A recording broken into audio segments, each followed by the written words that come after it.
Hello everyone, good morning, welcome back to our channel flash. তোমরা সকলে ভালো আছো? আমি খুব ভালো আছি। এখন প্রায় 8:30 মতো বাজে।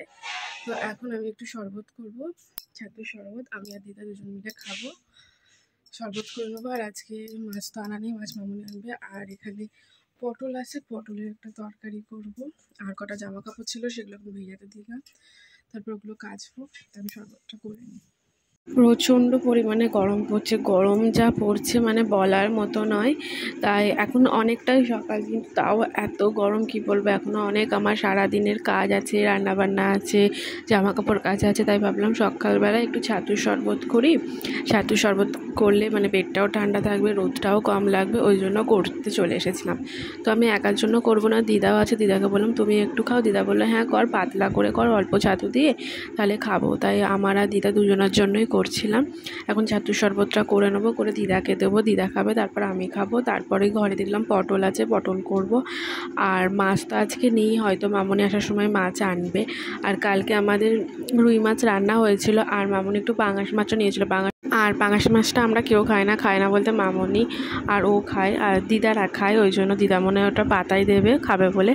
আর আমাদের জন্য দেখি রুই মাছ হয়তো একটু আনতে পারে, বা দিদা হয়তো নিয়েছে, সেটাই করা হবে। তো এখন আপাতত কী হবে সেটা বলতে পারছি না। এখন আপাতত আমি পটল করব, আর এখনই ছাতুর শরবতটা বানাচ্ছি। আমি আর দিদা এখন খাবো আর কি।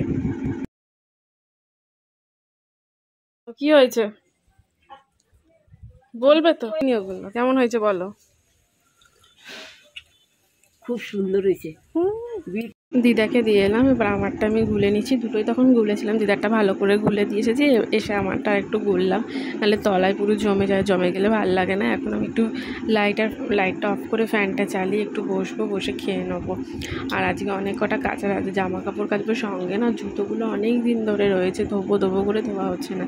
দেখি আজকে যদি সময় পাই তো জুতোগুলো ধুয়ে দেবো, নাহলে বিকেলে দেবো, নাহলে কালকের মধ্যে আমাকে জুতোগুলো ধুতেই হবে আর কি। তো আমার খাওয়া হয়ে গেছে, এখন ভাবলাম পটলগুলো কেটে নিই। তো এত গরম পড়েছে মানে কি বলবো, চুলটা এই মাথার ওপরে বেঁধে রাখছি, মানে কাজ করতে করতে নিচে নেমে যাচ্ছে, আবার খুলে মাথার ওপরে করছি। মানে কি বলবো, সব থেকে ভালো বাচ্চারা, সেই ছোট্ট বাচ্চাগুলো ন্যাড়া হয়ে যায়। সত্যি আমি যদি পারতাম ন্যাড়া হতে না হয়েই যেতাম। এত বড় হয়ে গেছে, তখন ন্যাড়া হতে লজ্জা লাগে, কিন্তু ছোটো ছোটো করে চুল কেটে দিলেও হয়। প্রচণ্ড গরম, মানে এত গরম বলা যাবে না। মানে বাইরে কি সকাল 7-8টার সময় মনে হচ্ছে না বাইরে লু বইছে, এতটাই গরম পড়েছে। মানে কি বলবো, এগুলো একদম ধুয়ে ভালো করে নুন হলুদ দিয়ে মাখিয়ে নিয়েছি। আর এখানে কড়াইয়ে তেল গরম হয়ে গেছে, পটল ভাজাও বসিয়ে দিয়েছি। এখন আমি সাদা সর্ষেটা খুঁজছি, কোথায় আছে ওটা বাড়বো।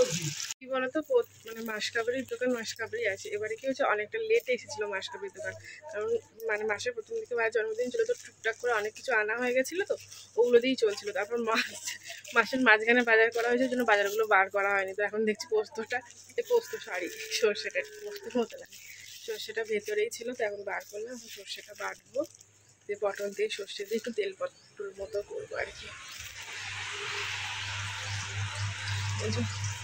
ভাজা হচ্ছে, একটা পিঠ হয়ে গেছে, এবার উল্টে দেবো একটা পিঠ। বাবা এসেছে, এখানে বসে আছে, রোদ দিয়ে এই মাত্র এসেছে, যে ফ্যানটা চালিয়ে দিচ্ছে, বসে খাওয়া দাওয়া করবে। রান্না হবে তবে তো খাওয়া দাওয়া করবে।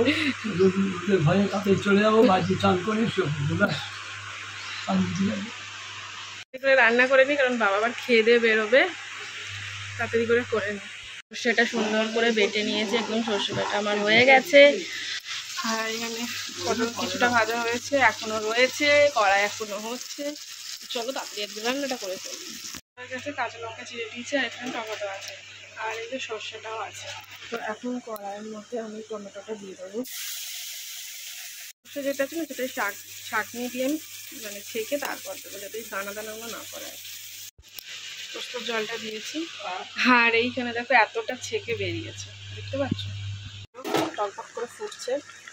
আর আমি লঙ্কাটা দিয়ে দিয়েছি, ব্যাস ফুটে উঠলেই নামিয়ে নেবো। এদিকে আমার রান্না মোটামুটি সব কমপ্লিট। এখন যাবো, আমি যেগুলো ভিজিয়েছি সেগুলো কাচবো, কেচে ঠাকুরের বাসনটা মেজে স্নান করবো। আর মাছ আনলে তখন আবার স্নান করে উঠে পুজো দিয়ে উঠে মাছটা করবো। তো দেখিয়ে দিই তোমাদের কী কী হলো। ভাত হয়ে গেছে, ডাল হয়ে গেছে, পেঁপে দিয়ে ডাল হয়ে গেছে, আর এটা হচ্ছে নামাবো, দিয়ে এখন যাবো কেচে স্নান করে পুজোটা দিয়ে নেবো।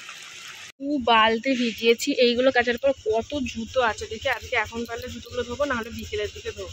কাঁচা আছে, এগুলো এখন কাচবো। আর জুতোটা ভাবছি দেখি যদি পারি ভিজিয়ে এখন দিয়ে দেবো, নাহলে বিকেলে, কারণ আবার পুজো দিতে হবে, পুজো দিয়ে আবার মাছটা রান্না করতে হবে। তো দেখা যাক কতটা কী হয়। এখন প্রায় 10টার মতো বাজে, এদিকে কাজ হয়ে গেছে, পুজোটা এখন নাবাতে হবে। নাবিয়ে নিয়ে আমি এখানে চাটা বসিয়ে দিয়েছি, চাটা করে রাখবো, উঠলে আমি গরম করে দিয়ে দেবো, নাহলে তখন কাছতে কাছতে চা করতে করতে অনেক সময় লেগে যাবে। স্নান করে এসে এই যে পুজো দিলাম, পুজো দিয়ে উঠেছি, এখনও বাটাটা নামাইনি, বাটাটা পরে নামাবো। এই পুজো দিয়ে উঠলাম, খানিক্ষণ বসবো, তারপর বাটাটা নামাবো। আর কালকে পাঙাশ মাছ নেওয়া হয়েছিল, পাঙাশ মাছ তো আমি খাই না, দিদা মামনি ভালো খায়, তাই ওটা পাতায় দিয়েছিল। আর আজকে রুই মাছ আনা হয়েছিল, রুই মাছটা পাতায় দেওয়া হয়ে গেছে, রান্না বান্না কমপ্লিট, পুজো কমপ্লিট। এখন 1:30 মতো বাজে, বাটা নামিয়ে এখন খাওয়া দাওয়া করে তারপর একটু শোবো। Good evening. একটু আগে উঠলাম, এখন সন্ধ্যে হয়ে গেছে, একটু ফ্রেশ হলাম, হয়ে একটু চাউমিন বানিয়েছিলাম, খুব খিদে পেয়েছিলো, চাউমিন বানিয়ে খেয়ে এখন বসে টিভি দেখছি। একটু বাদে রাতে রান্নাটা করে একটু মাটি দিয়ে বসবো, কারণ যা গরমে হাওয়া দেয়, একটু হাওয়া খেয়ে আসবো। গরম যা, মাটি খুব সুন্দর হাওয়া দেয়, তো ওখানে গিয়ে হাওয়া খেয়ে আসবো চলছে। আর আমি এখানে বসে বসে টিভি দেখছি আর কি। খিদে পেয়েছিল, আর এই গরমে ভালো লাগে না কিছু খেতে, তাও একটু চাউমিন বানালাম, বানিয়ে খেলাম, খেয়ে টিভি দেখছি। যাবো এবার মাটিতে হাওয়া খেতে, তার আগে রান্নাটা করে নেবো, রান্না বান্না করে তারপরে টিফিন, মানে খিদে পেয়ে গেছিলো তাই একটু টিফিন করেছিলাম বলতে চাউমিন করে খেয়েছিলাম। এখন এই বাড়ি এলাম, মাঠে এত সুন্দর হাওয়া দিচ্ছিল, আর আমাদের এই ভেতরে ফ্যানটা এসে চালিয়েছি, মনে হচ্ছিল গরম আমার গায়ে এসে পড়ছে, আর এখানে এত গরম কি বলছি। তো এখন আবার ভাত খাবো, রাতের বেলা পাতলা করে একদম ডিমের কারি ভাত করা হয়েছে, আর এই যে আমার ঢঙ্গি। তো এখন খাওয়া দাওয়া করবো। তো চলো আজকের মতো ব্লগটা এখানে শেষ করছি, tata bye, good night. Good night বল। Good night. দেখে মনে হচ্ছে ভদ্র, কিন্তু এতটাও ভদ্র। আরে আমি হট করে আয়নার সামনে বাবা অনেক কথা। আজকেও আমার পিঠে চেপেছিল বাদরের মতো, দেখেছো? তোমাদের বাড়িতে তো বাচ্চা থাকে, বাচ্চা এখন বড় হয়ে গেছে, কে এরকম হাব ভাব করে সরাবে। তো চলো বাই, টাটা, গুড নাইট।